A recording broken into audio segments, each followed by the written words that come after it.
At this point in the series, I think we've established that I spent a lot of time in front of the TV growing up. I'm sorry, you know what, Megan, I'm fucking done. I'm out of here. I can't fuck this shit.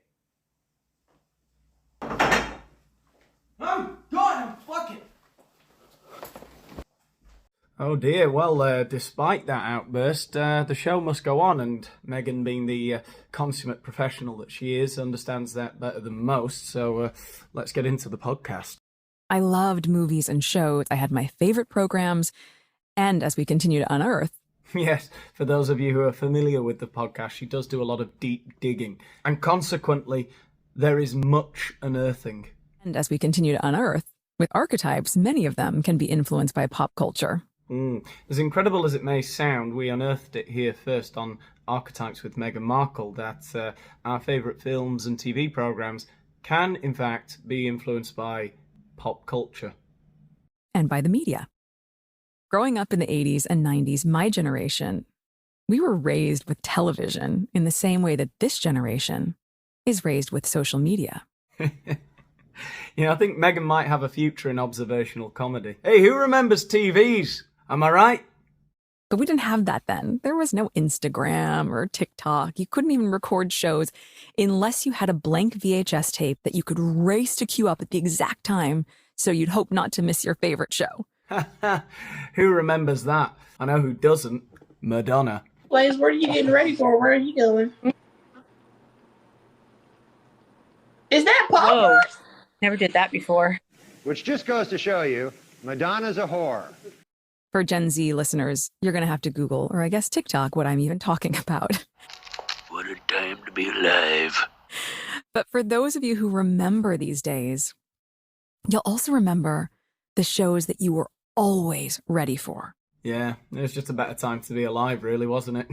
Everything that you did, even if it was something that you liked to do, or even something as recreational as watching a program that you liked, required some amount of effort and planning. Who could have foreseen that living in such a secular, tolerant age of instant gratification would produce a generation of aimless, suicidal nihilists, eh? Now for me, this was Jeopardy. Oh, God. This is Jeopardy! Here are today's contestants.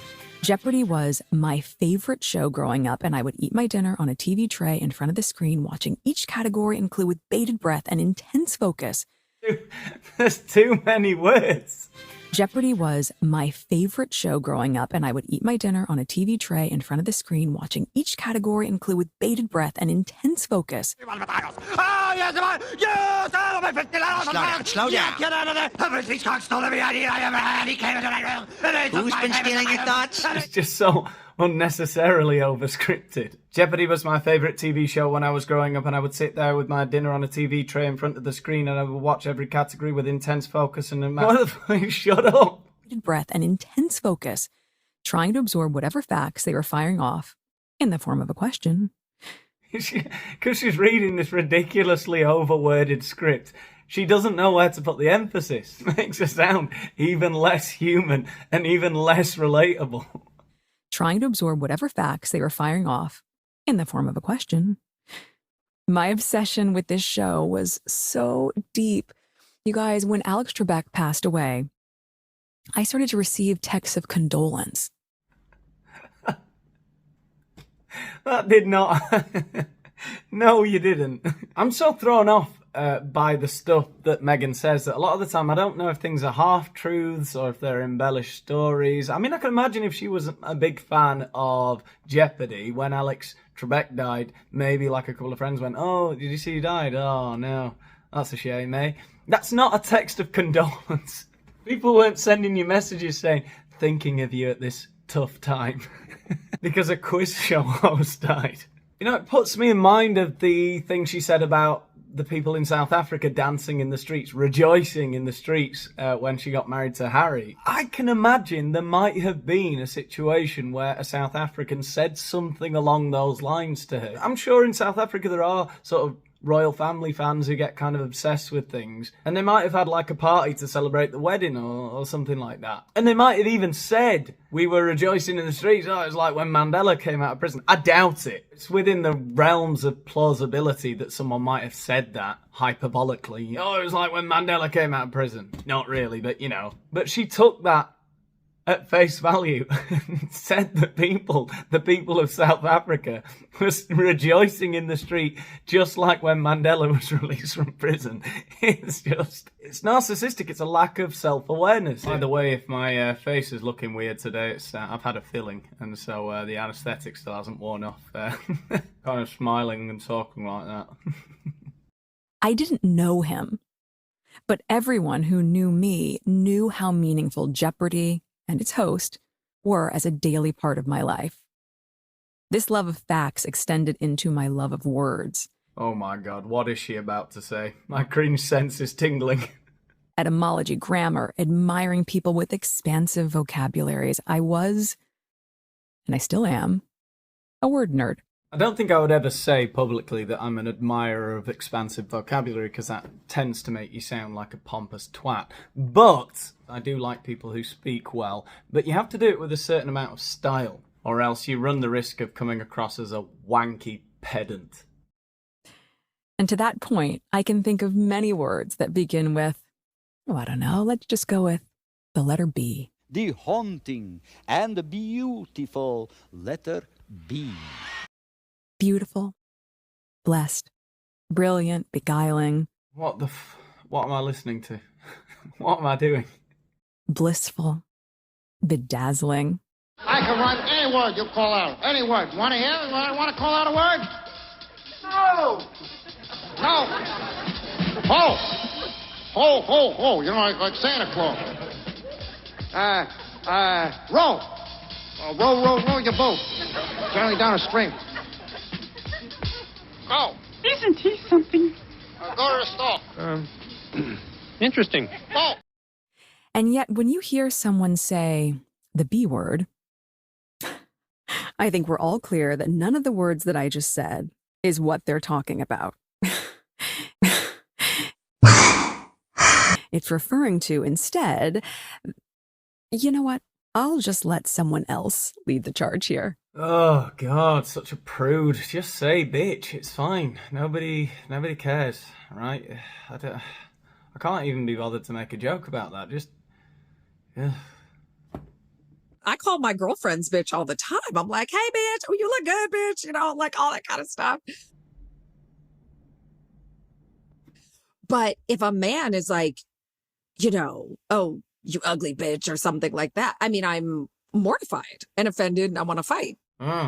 It's almost as though this whole program doesn't need to be made, because it depends on the context. The word bitch can be positive, negative, or neutral, depending on who says it and where and when. And then there are more layers to it, of course, because it depends who's hearing it, because obviously that woman who's speaking there is very comfortable with saying, hey bitch, with her friends, whereas if I heard someone say, hey bitch, to me, I would want that person to be annihilated.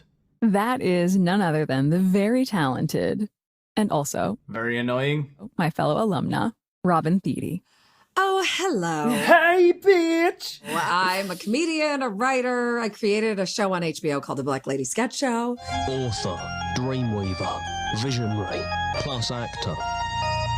And, you know, I'm a fellow wildcat with Meghan. Woo! That's true. I was always more of a mild cat. Sex kitten. I'm joking. Let's be honest. It was...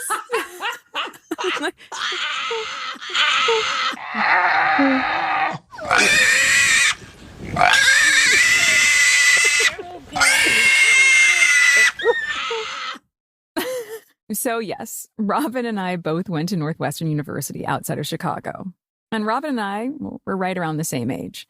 So we grew up with a lot of the same messages around this word, this very charged word, and what it meant to be characterized in that way.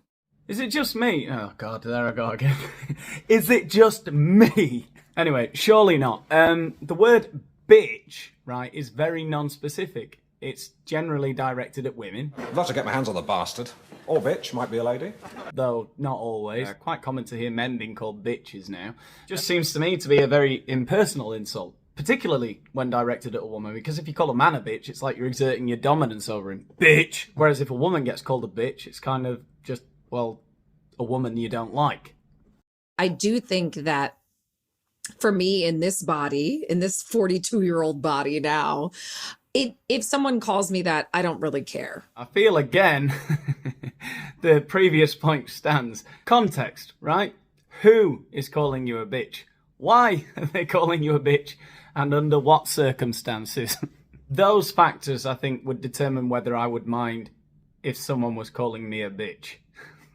I really don't. Like, I can be offended, but I'm not, like, hurt to my core. But 25-year-old me, would have been shaken to the ground and scandalized. But so what's the difference between 25-year-old you versus 42-year-old you?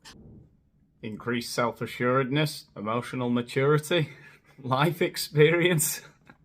I think the difference is now is like, it's just a word. Okay, that word doesn't mean anything because whoever's saying it, I'm just like, you don't know how to use your words. You just resorted to the easiest slur that you could find because you're not smart enough to articulate whatever else you're trying to say. Well, I think that sentence could aptly describe every single episode of Archetypes. I think it's particularly pertinent today because the word bitch just doesn't mean anything. Without context, we've already established, it is completely meaningless. Yeah.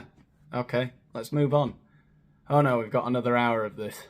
And this word, she's right about that because it's sadly, for whatever reason, really easy to resort to for a lot of people. It's one of those labels that feels like it's thrown around constantly. And while its usage certainly has undertones that say a lot about the person who's speaking, there's still a specific type of woman who tends to be the recipient. No, there isn't. Once again, undermining the whole premise of the podcast, archetypes. What the fuck is an archetype of a bitch? For any of you who are watching who aren't 100% sure what the word archetype means, let me just... I don't mean to patronise, but I think I must make it clear that I know what one is. And I really think that Meghan doesn't. Or that she's just so far down the line now that she has to, run with it. The simplest example I've heard of an archetype is if you've got young kids around the house, then you'll know that if you ask them to draw a house, for example, what they draw for you is not an accurate representation of a house. They draw a box with 4 little boxes with crosses in them that are the windows, and a rectangle, which is the door, and a chimney with smoke coming out the top, even though they've never seen a house that remotely looks like that in their lives, but they know that that's an archetype of a house. If you ask a child to draw anything that's familiar to them in their day-to-day lives, a flower will be a circle with a load of ovals around it which represent the petals. Then there are the more subtle archetypes that we don't really think of, that we use constantly all the time without realizing it, like, for example, you're in your living room and you leave the living room and then you come back in and somebody's moved this lamp, it's not there anymore, and you realise you're still in the same living room, but the lamp's not there. You might not even notice, right? But all of the details are not so important. You still understand the archetype, right? You still understand that this is the same room that you left 5 minutes ago. Then, of course, there are archetypes about certain types of people. If you think about professions, for example, a policeman, we can all imagine a policeman, we can all imagine a fireman, we can all imagine a businessman, a waiter, all of those kind of things. We have sort of archetypes associated with those kinds of people. Now, everyone, a little experiment. Empty your mind of all thoughts. Okay. Okay, just do this with me. Imagine a bitch. Another little experiment you can do with me when you kids, if you've got kids, wake them up tomorrow and get them drawing, get them to draw, maybe a house. That's a pretty little house. That's a lovely red flower. I just realised that I've had this in front of me the whole time. I'm not even joking. It was stuck here on the cupboard in front of me. Look at that. That perfectly illustrates that. So I could take my daughter and say, oh, that's the sunshine, is it, Martina? That's a lovely yellow sunshine. The blue sky. The sky is blue, isn't it? Now, which one of these is a bitch? Show me the bitch, Martina. Even in 2022 and beyond, it's still just used to describe a woman who goes after what she wants, who has an opinion that's different from a man's, you know, who turns you down at the club.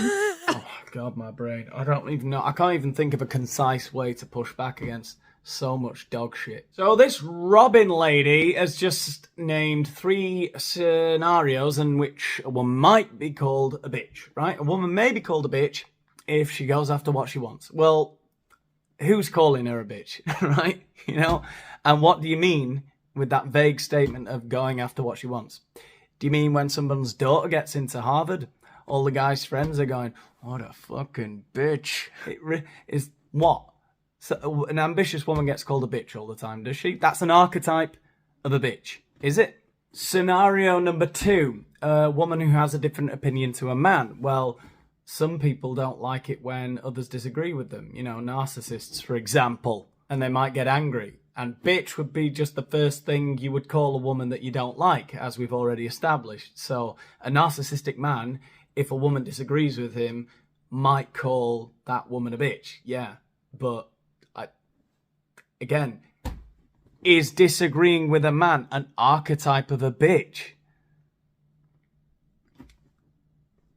Shut up! Scenario number 3 was a woman who turns a man down at a club. Yeah, again, a narcissistic man, an aggressive man, maybe a drunk man, may very well call a woman a bitch in that scenario. Is that an archetype of a bitch? Have we even mentioned a type of woman there? Or have we mentioned women in 3 different, completely different scenarios where they may or may not get called a bitch, and in which I think in all 3, the vast majority of society would be on their side and defend them? I'm struggling to understand anything here. It's ridiculous. In other words, I think what Robin's getting at, and what these people are implying when they use that very charged word, is that this woman, she's difficult. Again, the word bitch is so non-specific that yes, why not? Of course it could mean difficult. It'd be a very nasty way of saying difficult, but yeah, it could mean difficult, of course. Which is really just a euphemism, or probably not even a euphemism. It's really a code word for the B word. I'm sorry, no, I'm confused. Right, so does bitch mean difficult, or does difficult mean bitch? So when people say bitch, they really mean difficult, but difficult is a code word for bitch. Am I missing something there? And yet, Robin is one of the many women who've made a choice to embrace the B word and almost reclaim it.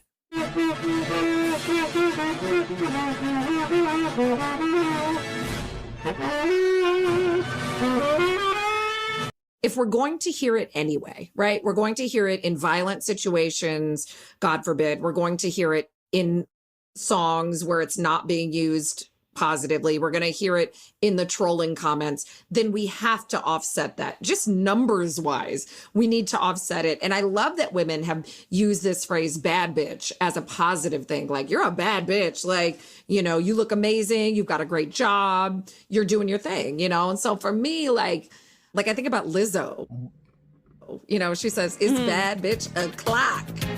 I'm like, yes, bad bitch o'clock. That's what time I want it to be all the time.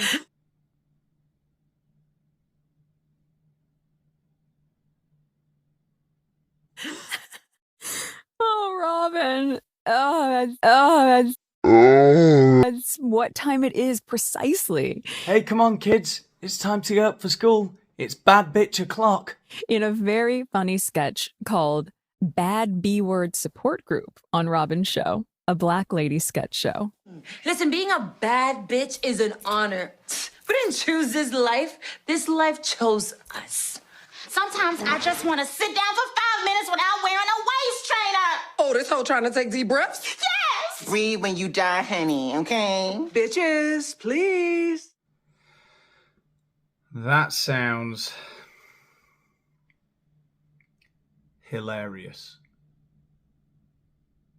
For me, like, I do think it helps offset all the negativity associated with it. And I do think it takes the air out of it. I know it does. And all that to say that if I want to call something bad bitch support group, That's why. Because I want to tell you, like, well, if somebody's going to call you a bitch, I'm going to call you a bad bitch and tell you how amazing you are. Well, there's nothing wrong with being an okay bitch. What? Oh, this bitch done lost a man. As long as you're not a basic bitch. Okay, she found it. I can't. I mean, for a person who hates the word so much, this is giving me hives. No, she doesn't. That's a lie, too. Where are your hives, Meghan? Nevertheless, I will say it's all really interesting to me what Robin is talking about because, as you may have guessed, I have zero interest in reclaiming this term. Speaking of zero interest, I think that's about enough for today.